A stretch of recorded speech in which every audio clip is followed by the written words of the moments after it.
Merhaba arkadaşlar, örgü kanalıma hoş geldiniz. Minik kız çocuklarımız için hem kolay hem de güzel tığ işi bebek yeleği yaptım. Bugün bu yelek anlatımını sizlerle paylaşmak istiyorum. Beyaz yaka çalışması yaptım bakın. Çok güzel de kol çalışması yaptım. Çok şık bir yelek oldu. Arka görüntüsüne bakalım. Bu şekilde açık olarak bakalım. Buraya yakaya 3 tane düğme yaptım. Bebeğe giydirip çıkarması kolay.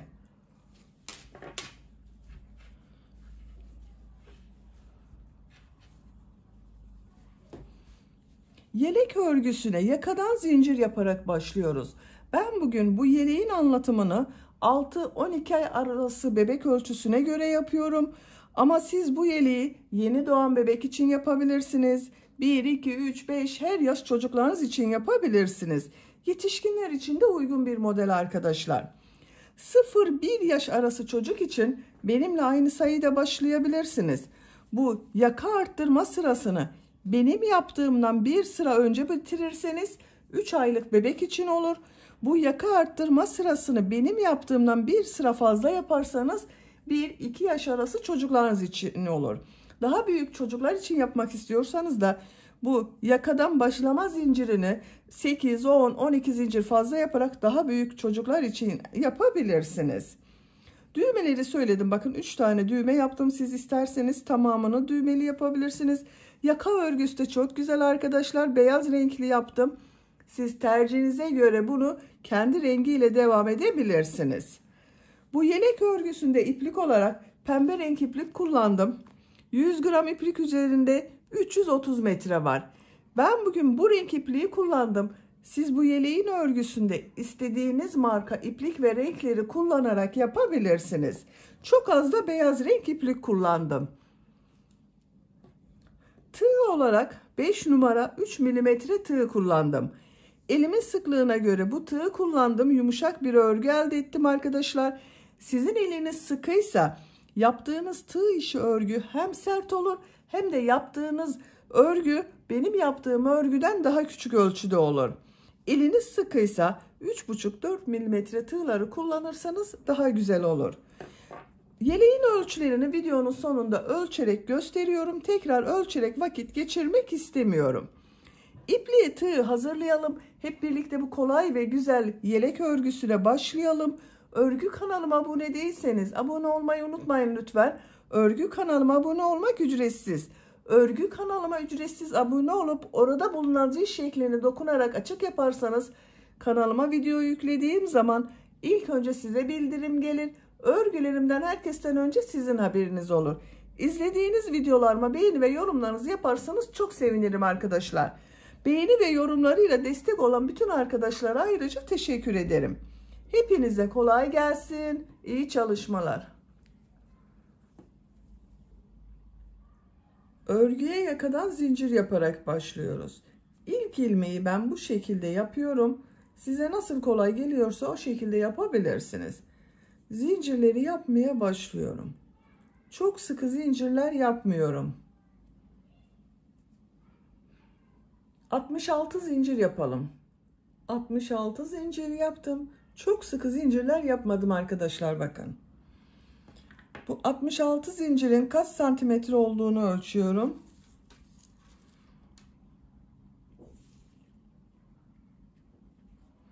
...28 santimetre zincir uzunluğu var. Benim elimin sıklığına göre 28 santimetre için 66 zincir yaptım arkadaşlar. Sizin daha fazla zincir yapmanız gerekebilir. Yapacak olduğunuz çocuğun büyüklüğüne göre bunu 1 yaşından büyük çocuklar için yapıyorsanız 1-2 yaş arası yapıyorsanız 8 zincir fazla yapabilirsiniz.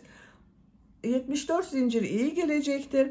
Yeni doğan bebek için yapıyorsanız da 3 aylık bebek için yapıyorsanız da 4 zincir eksik yapabilirsiniz. Şimdi bu zincirler üzerine trabzan yapıyorum. Tığ üzerine iplik arıyorum. 3 ilmek atlıyorum. 1, 2, 3, 4. ilmeğe trabzan yapıyorum. 2 defa da çıkardığım trabzan. Her ilmek üzerine bir trabzan yapıyorum.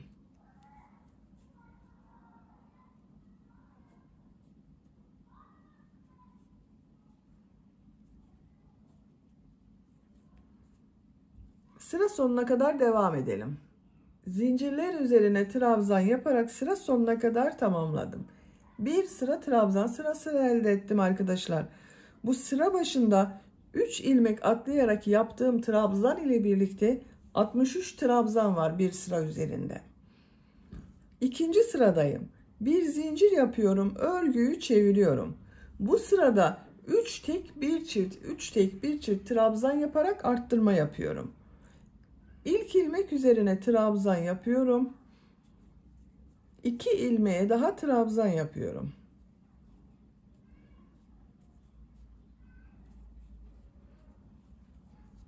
Üç trabzan yaptım. Dördüncü ilmeğe 2 trabzan yapıyorum. Aynı ilmek içine 2 trabzan yapıyorum. 3 ilmeğe 1 trabzan yapıyorum.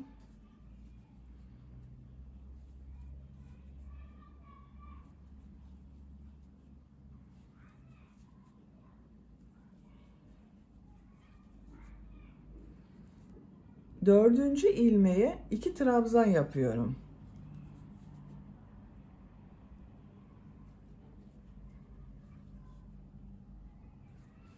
Üç ilmeğe 1 trabzan yapıyorum.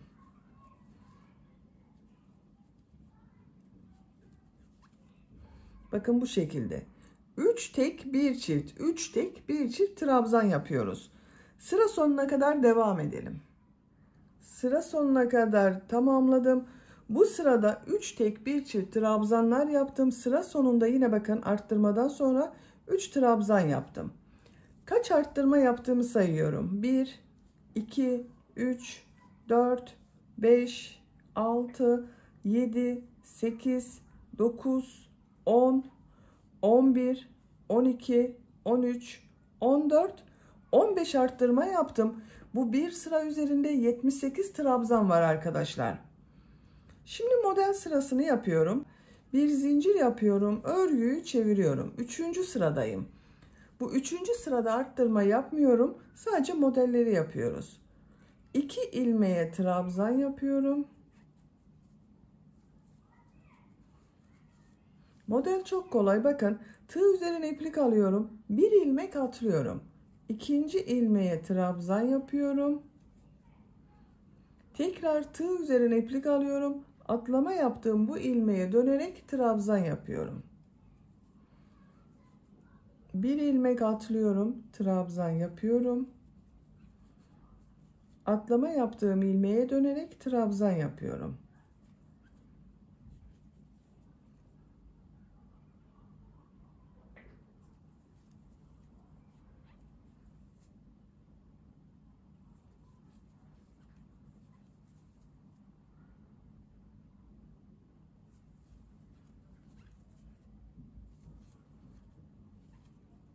Bu şekilde modeller oluşuyor bakın. Sıra sonuna kadar devam edelim. Modelleri sıra sonuna kadar yaptım. Sıra sonunda yine 2 trabzan yaptım. Sıra başında da 2 trabzan yaptım. Sıra sonunda da 2 trabzan yaptım. Bir zincir yapıyorum. Örgüyü çeviriyorum. Dördüncü sıradayız. Dördüncü sırada trabzan yapacağız. Yine arttırmalar yapacağız. 3 tek bir çift trabzan yapıyorum. 3 ilmek üzerine trabzan yapıyorum.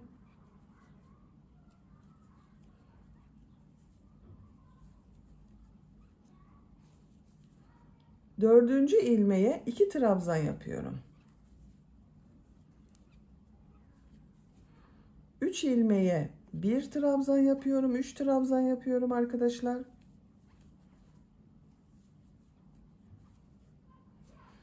Dördüncü ilmeğe 2 trabzan yapıyorum.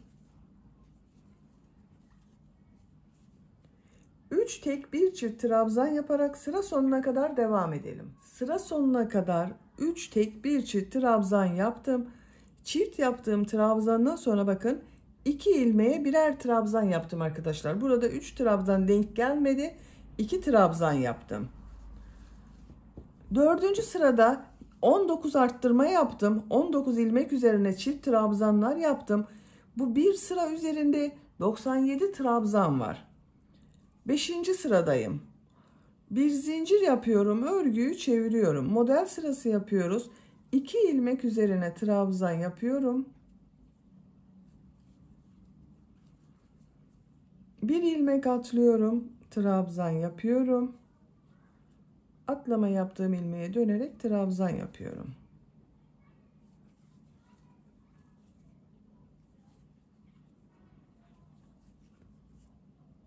Sıra sonuna kadar devam edelim. Sıra sonuna kadar modelleri yaptım. Sıra sonunda 3 ilmek var. Burada bir model yapabilirsiniz ama ben model yapmayı tercih etmiyorum arkadaşlar. Bu 3 ilmek üzerine trabzan yapıyorum. Dediğim gibi siz bunu bir model daha yapabilirsiniz.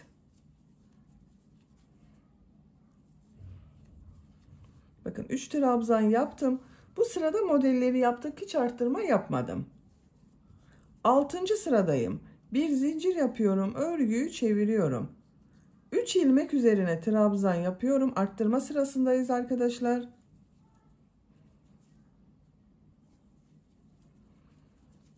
Dördüncü ilmeğe 2 trabzan yapıyorum. 3 ilmeğe trabzan yapıyorum.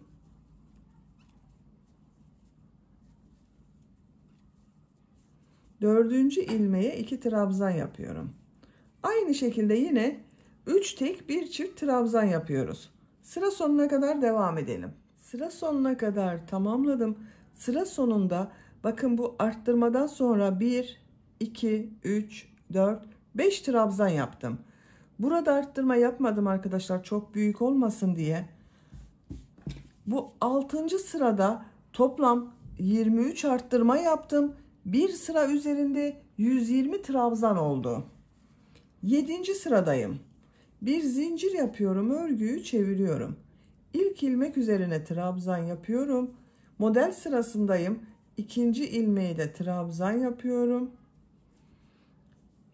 Bir ilmek atlıyorum, trabzan yapıyorum. Atlama yaptığım ilmeğe dönerek trabzan yapıyorum.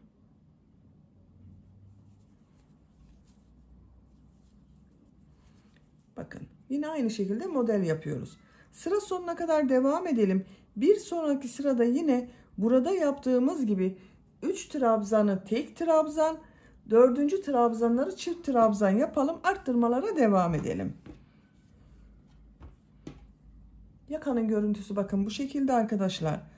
Bu yaka arttırmaları bu 2 sıranın tekrarı ile olacak. Bir sırada trabzan sırası yapacağız. Trabzan sırasını yaparken bir çift 3 tek, bir çift 3 tek trabzan yapacağız. Bir sonraki sırada model sırası yapıyoruz. Model sırasında arttırma yapmıyoruz arkadaşlar, unutmayalım. Yapacak olduğunuz çocuğun büyüklüğüne göre bu yaka örgüsüne devam edelim. Yaka örgüsünü arttırmalar yaparak yapacağım ölçüye göre tamamladım. Kaç sıra yaptığımı sayıyorum. 1, 2, 3, 4, 5, 6, 7, 8, 9, 10, 11. 11. model sırasında bakın bitirdim arkadaşlar. Benim yapacağım ölçü için bu yeterli. Siz bunu 1 yaş çocuk için yapıyorsanız bir sıra daha arttırma sırası ve model sırası yapabilirsiniz. Kaç santimetre olduğunu da ölçüyorum. Yuvarlak bir roba yaptık bakın arkadaşlar. 11 santimetre yükseklik var. Benim yapacağım ölçü için bu yeterli. Şöyle katlıyorum. Görüntüsü böyle bakın. 12. sıradayım. 12. sırada kol ve gövde bölümünü birbirinden ayırıyorum. Artık örgüye gövdenin örgüsüyle devam ediyorum. Bu 11. sırada benim arkadaşlar bir sıra üzerinde 186 trabzan var. Sizin kaç trabzan varsa ortaya bir işaret yapın. Bakın şu şekilde katlayabilirsiniz de ama iki taraf eşit olursa daha iyi olur. Bakın. Bu son sırada kaç trabzan varsa sayın, ortaya bir işaret yaparsanız burası arka orta olacak. Ön bölüm için 24 trabzan yaptım bakın. 2, 4, 6, 8, 10, 12, 14, 16, 18, 20, 22, 24. Ön bölüme 24 trabzan yaptım.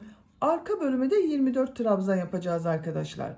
Bakın bu işaret yaptığım yerden sonra 2, 4, 6, 8, 10, 12, 14, 16, 18, 20, 22, 24. Bakın arka bölümün burası 24. 24 de buraya yaptım. Toplam 48 trabzan var arka bölüm için. Diğerleri kol bölümü için, bakın burası kol bölümü olacak. Burası da kol bölümü olacak. 12. sıradayım. 12. sırada artık arttırma yapmadan kol bölümünü gövde bölümünden ayırıyorum. Bir zincir yapıyorum. Örgüyü çeviriyorum. Trabzan sırası yapıyorum. Her ilmek üzerine bir trabzan yapıyorum.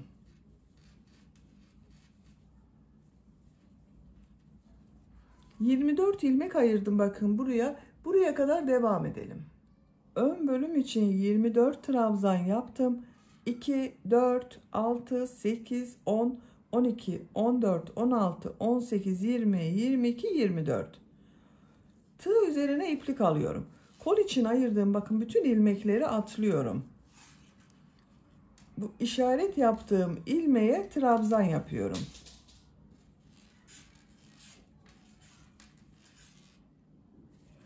Arka bölümde bulunan ilmekler üzerine trabzan yaparak devam ediyorum. Her ilmek üzerine trabzan yapıyoruz. Bu kol için işaret yaptığım bu ilmeğe kadar trabzan yaparak devam edelim. Arka bölüm için 48 trabzan yaptım. Tığ üzerine iplik alıyorum. Bu kolda ayırdığım ilmekleri bakın atlıyorum. Diğer ön bölüm için bu ilk ilmek üzerine trabzan yapıyorum. Diğer ilmeklere trabzan yaparak devam ediyorum.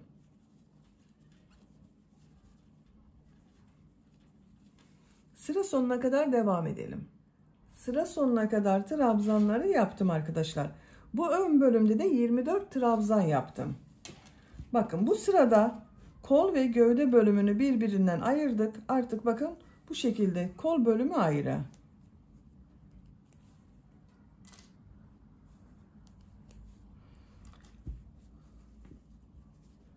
Gördüğünüz gibi bu şekilde oldu arkadaşlar. 13. sıradayım. 13. sırada artık gövde bölümünün modellerini yerleştirmeye başlıyorum. Bir zincir yapıyorum. Örgüyü çeviriyorum. 2 trabzan yapıyorum.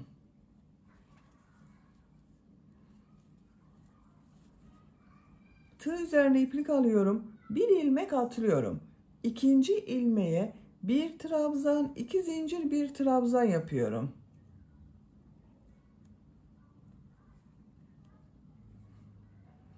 V şekli yapıyoruz bakın. Bir trabzan, 2 zincir, bir trabzan yaptım. V şekli oldu. Tığ üzerine iplik alıyorum. Bir ilmek atlıyorum. Bir trabzan, 2 zincir, bir trabzan yapıyorum.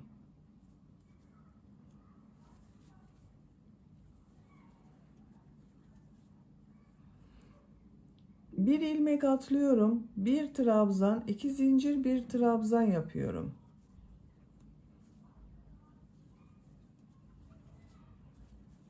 Bir ilmek atlıyorum. Bir trabzan, 2 zincir, bir trabzan yapıyorum.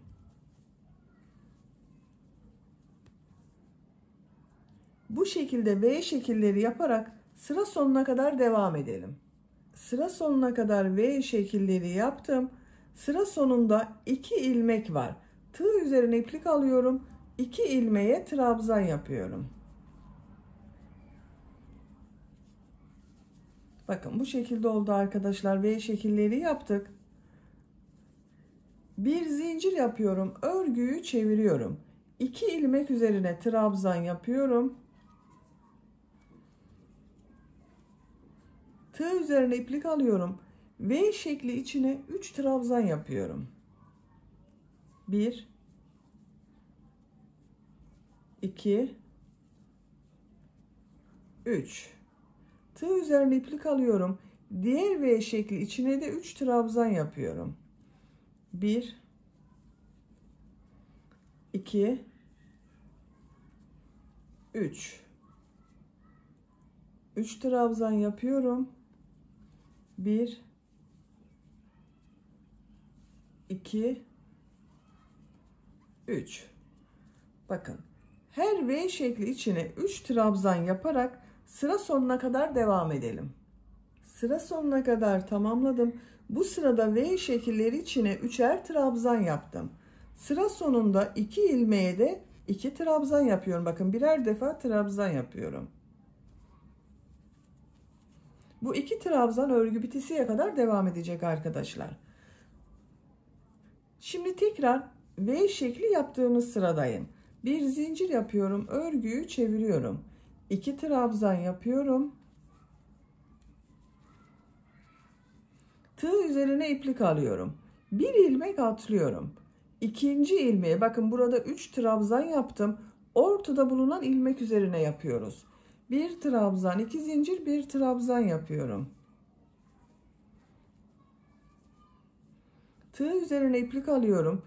2 ilmek atlıyorum. Bakın yine bu 3 trabzanın ortada bulunan trabzan üzerine bir trabzan, 2 zincir, bir trabzan yapıyorum.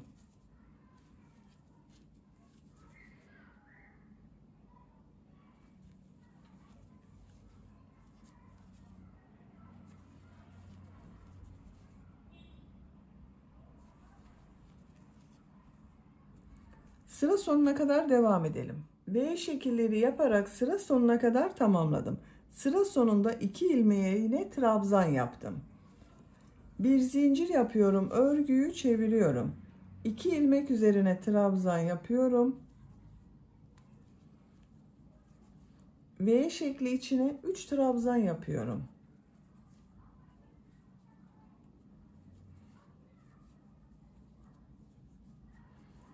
Diğer V şekli içine de 3 trabzan yapıyorum.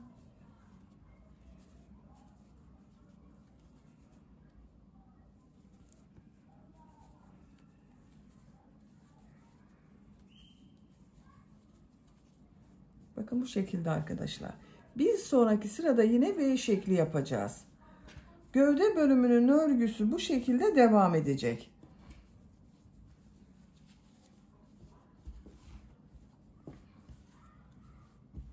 Bu iki sırayı tekrarlayarak bir sırada V şekli yapacağız. Bir sonraki sırada V şekillerinin içine 3 trabzan yapacağız. Yapacak olduğunuz çocuğun büyüklüğüne göre bu sıraları tekrarlayarak gövdenin örgüsüne devam edelim. Gövde bölümün örgüsünü 7 model sırasını tamamladım arkadaşlar. 8. model sırasında V şekilleri yaptığım sırada bitirdim. 1, 2, 3, 4, 5, 6, 7. 7 tam model yaptım. 8. de V şekilleri yaptığım sıradayım. Santimetre olarak ölçüyorum.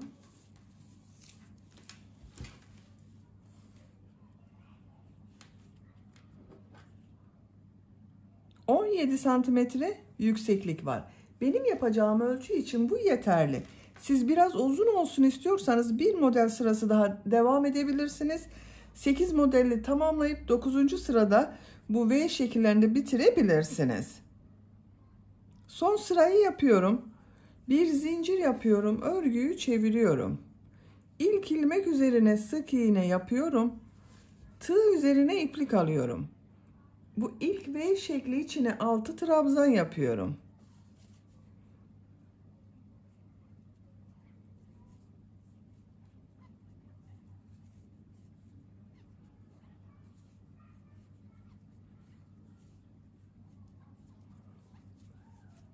Altı trabzan yaptım. Tığ üzerine iplik almadan diğer V şekli içine sık iğne yapıyorum. Tığ üzerine iplik alıyorum. Diğer V şekli içine 6 trabzan yapıyorum.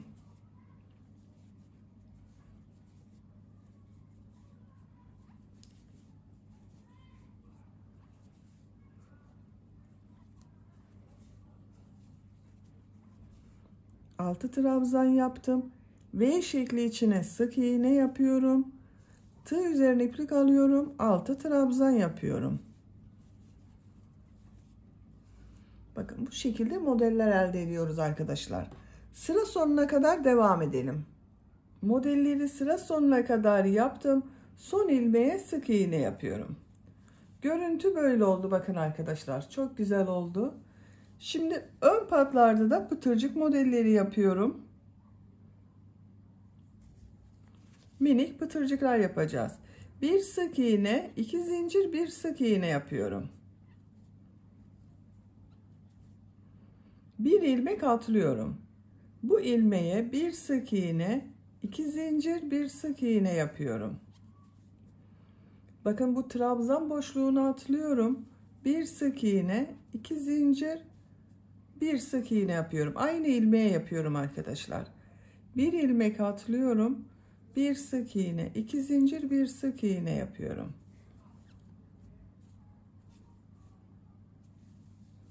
Bu kol bölümünü ayırdığımız, bakın bu sıraya kadar pıtırcık modelleri yaparak devam edelim. Ön patta pıtırcık modelleri yaparak buraya kadar tamamladım. Bakın arkadaşlar, kol bölümünü ayırdığım sıraya düğme iliği yapacağız. Bu yaka bölümünün buraya 3 tane düğme iliği yapmak istiyorum. Birisini hemen bu yakanın başlangıcına,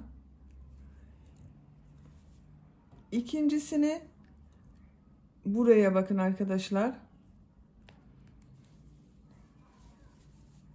Bu kol bölümünü ayırdığım sıra bakın.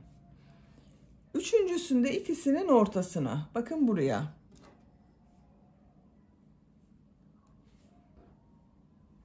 Üç düğme iliği yapacağız. Bu ilmeği atlıyorum.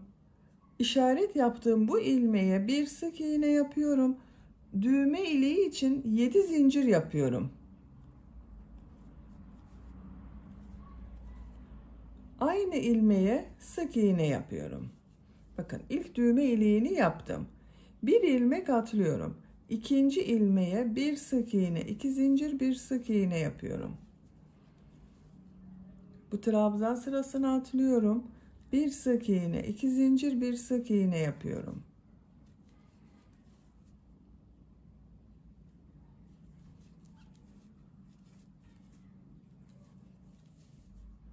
İlmek atlıyorum. Bir sık iğne, 2 zincir, bir sık iğne yapıyorum. Bakın diğer düğme iliğini yapacağım ilmeğe geldim. Bir ilmek atlıyorum. Bir sık iğne yapıyorum. Düğme iliği için 7 zincir yapıyorum. Aynı ilmeğe sık iğne yapıyorum. İkinci düğme iliğini yaptım. İki düğme iliği arasına 1, 2, 3, 4 pıtırcık modeli yaptım. Bu iki düğme iliği arasına da 4 pıtırcık modeli yapacağız arkadaşlar. İlmek atlıyorum. Bir sık iğne, 2 zincir, bir sık iğne yapıyorum.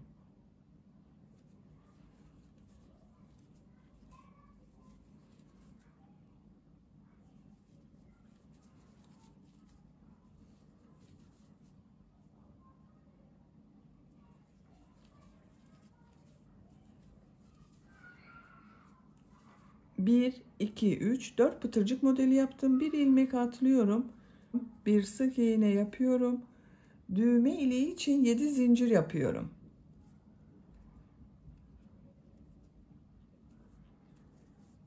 Sık iğne yapıyorum. Bir ilmek atlıyorum. Yaka başlangıcına sık iğne yapıyorum. 3 düğme iliğini yaptım bakın arkadaşlar. Yaka çevresinde sık iğne yaparak devam ediyorum. Her ilmek üzerine bir sık iğne yapıyorum.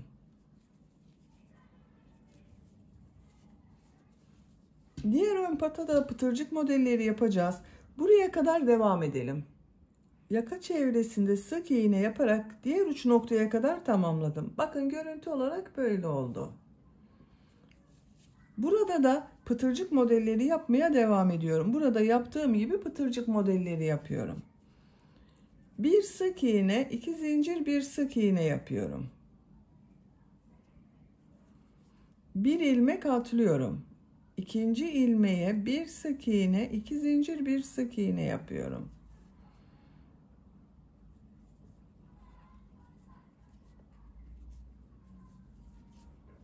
Bakın pıtırcık modelleri oluşuyor. Sıra sonuna kadar devam edelim. Pıtırcık modelleri yaparak sıra sonuna kadar tamamladım. Son yaptığım pıtırcık modeli Bu ilmek ile ilmek kaydırma yaparak bitiriyorum. İpliği kesiyorum. Bakın arkadaşlar, bu tarafta pıtırcık modelleri bu şekilde göründü. Düğmelerini de diktim ben. 3 tane düğme diktim bakın buraya. Yaptığım bu düğme iliklerinin tam karşısına düğmelerini diktim. Şimdi buna bir de yaka çalışması yapmak istiyorum. Beyaz renkli iplik kullanıyorum. Modelli yaka yapacağız arkadaşlar. Modelleri yapmak için ilk başta bir kafes örgüler yapıyorum. Üst zincirden oluşan kafes örgüler yapıyorum. Bakın bu birinci değil, ikinci ilmekten ipliği bağlıyorum.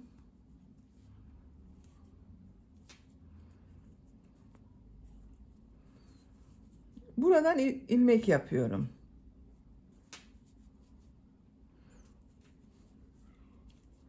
Üç zincir yapıyorum. Tığ üzerine iplik almadan bakın. Bu trabzan başladığım şu ilmekler var arkadaşlar. Bunlara yapıyoruz. Bu bir ilmeğe atlıyorum. Şu ilmeğe sık iğne yapıyorum. 3 zincir yapıyorum. Bakın tekrar gösteriyorum. Şu ilmeği atlıyorum. İkinci ilmeğe sık iğne yapıyorum. 3 zincir yapıyorum. Bir ilmek atlıyorum. İkinci ilmeği şu şekilde alarak sık iğne yapıyorum.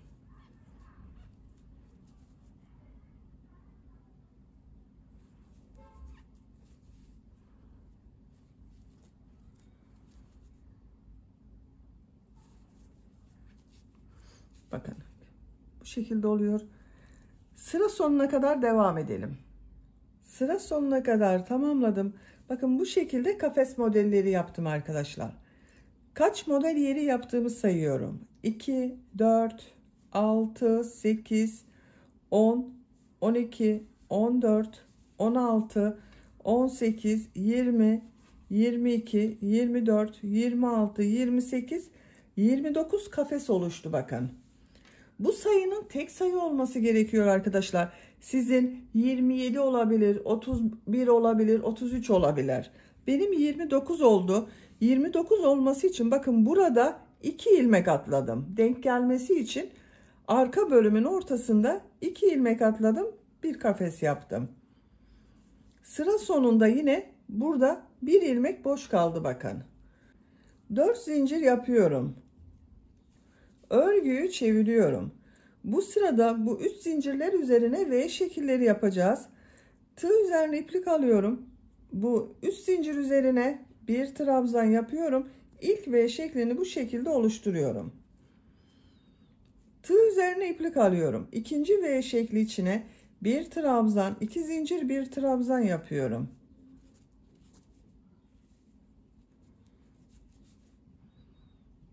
Bir trabzan, 2 zincir, bir trabzan yapıyorum. Bir trabzan, 2 zincir, bir trabzan yapıyorum. V şekilleri oluşturuyoruz. Sıra sonuna kadar devam edelim. Sıra sonuna kadar V şekilleri yaparak tamamladım. Bakın her zincir üzerine bir V şekli yaptım. Bu sırada bir sıra üzerinde 29 V şekli oluştu.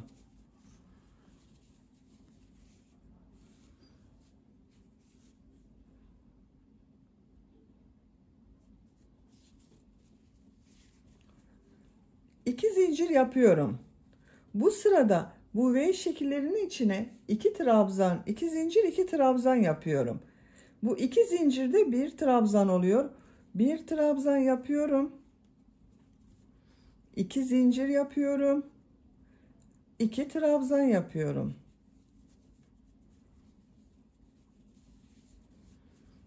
Tığ üzerine iplik alıyorum. İkinci V şekli içine 2 trabzan, 2 zincir, 2 trabzan yapıyorum.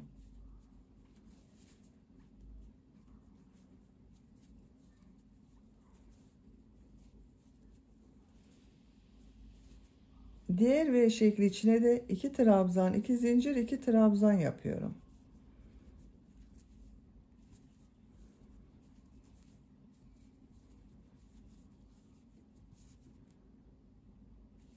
Sıra sonuna kadar devam edelim.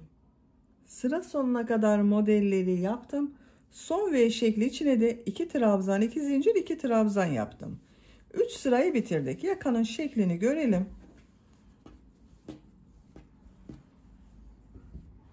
Bakın arkadaşlar, bu şekilde oldu.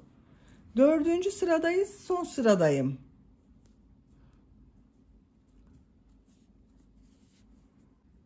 Örgüyü çeviriyorum. İlk ilmek üzerine bir sık iğne yapıyorum. Tığ üzerine iplik alıyorum. Bu ilk model ortasında bulunan 2 zincir üzerine 7 trabzan yapıyorum.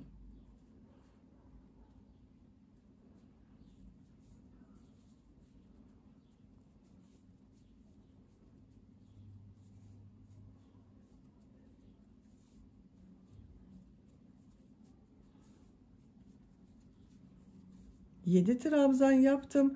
Tığ üzerine iplik almadan ikinci model ortasına sık iğne yapıyorum. Tığ üzerine iplik alıyorum. Diğer model ortasına 7 trabzan yapıyorum.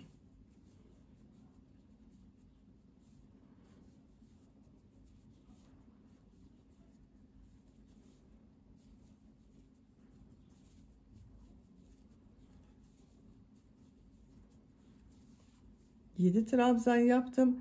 Diğer model ortasına sık iğne yapıyorum.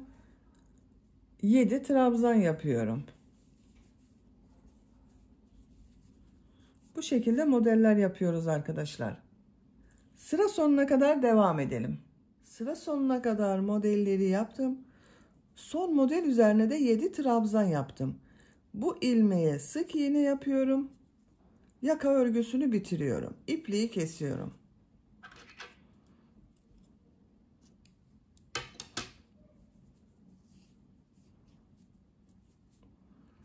İplik ucunu bakın şöyle örgünün ters tarafından çekerek kaybediyoruz arkadaşlar.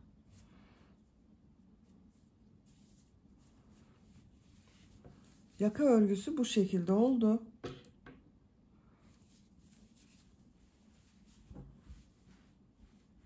Bakın çok güzel oldu.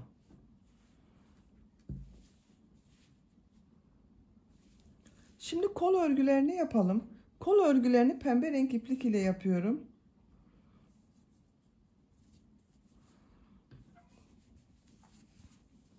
Kol altından ipliği bağlıyorum.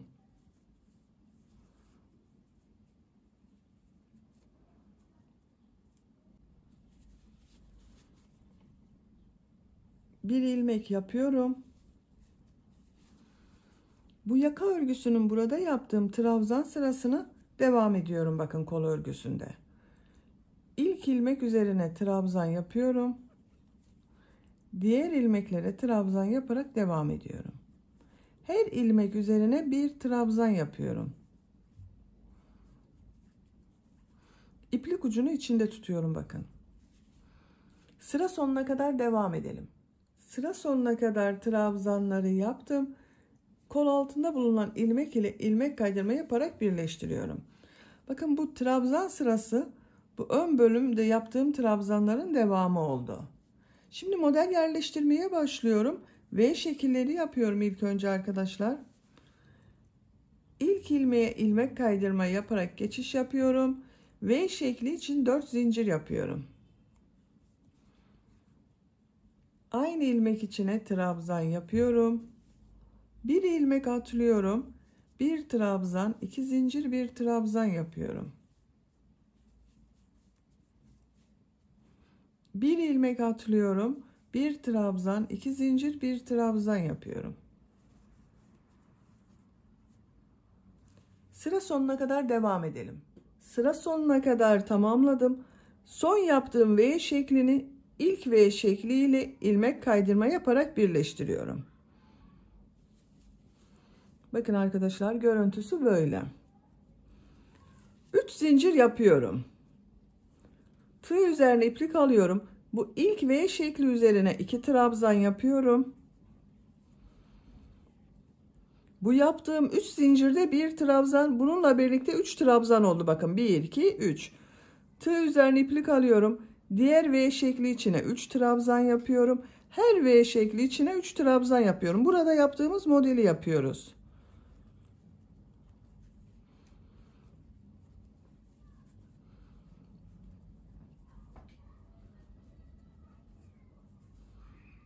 Sıra sonuna kadar devam edelim. Sıra sonuna kadar tamamladım. Son V şekli içine de 3 trabzan yaptım.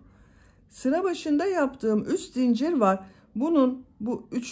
zincire tığ takıyorum, ilmek kaydırma yapıyorum, birleştiriyorum. Bakın sırayı birleştirdik.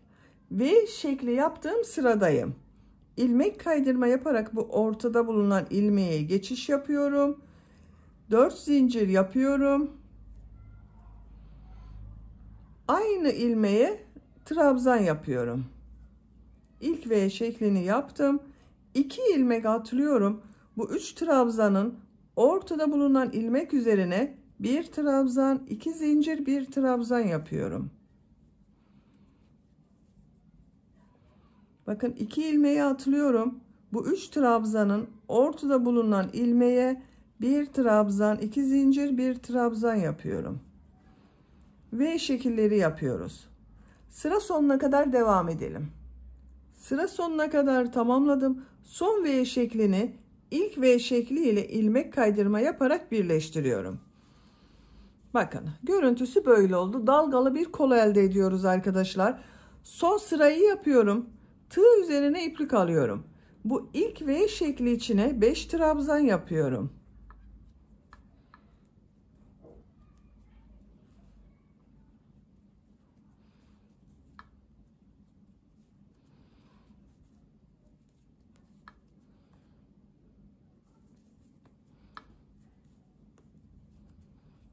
Beş trabzan yaptım.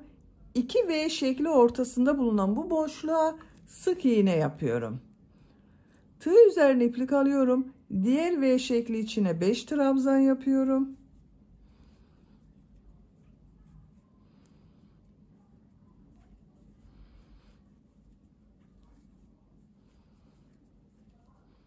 Bu 2 V şekli ortasındaki boşluğa sık iğne yapıyorum. 5 trabzan yapıyorum. Bakın bu şekilde modeller elde ediyoruz. Sıra sonuna kadar devam edelim. Sıra sonuna kadar tamamladım. Son yaptığım modeli de bakın 5 trabzan yaptım. Bu 2 V şekli arasına ilmek kaydırma yapıyorum, bitiriyorum.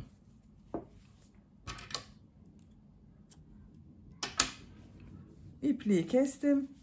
Bakın arkadaşlar kol örgüsü böyle oldu. Çok güzel oldu. Diğer kol örgüsünde aynı şekilde başladım, bitirdim. Böylece yelek örgüsünü bitirdim. Bakın çok güzel oldu. Çok şık bir yelek yaptık. Düğmelerini takıyorum.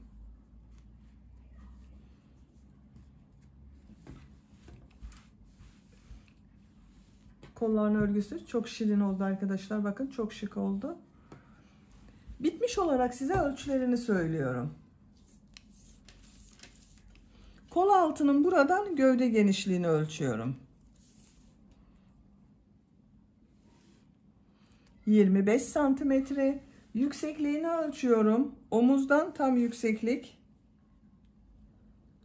32 santimetre. Kol altından yüksekliği ölçüyorum.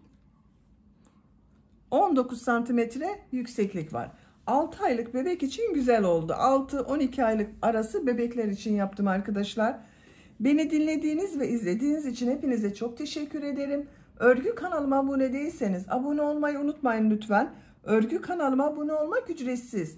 Örgü kanalıma ücretsiz abone olup orada bulunan zil şeklini dokunarak açık yaparsanız kanalıma video yüklediğim zaman ilk önce size bildirim gelir. Örgülerimden herkesten önce sizin haberiniz olur. İzlediğiniz videolarıma beğeni ve yorumlarınızı yaparsanız çok sevinirim arkadaşlar. Sizlerle yeni örgülerde görüşmek dileğiyle. Hoşça kalın, sevgiyle kalın.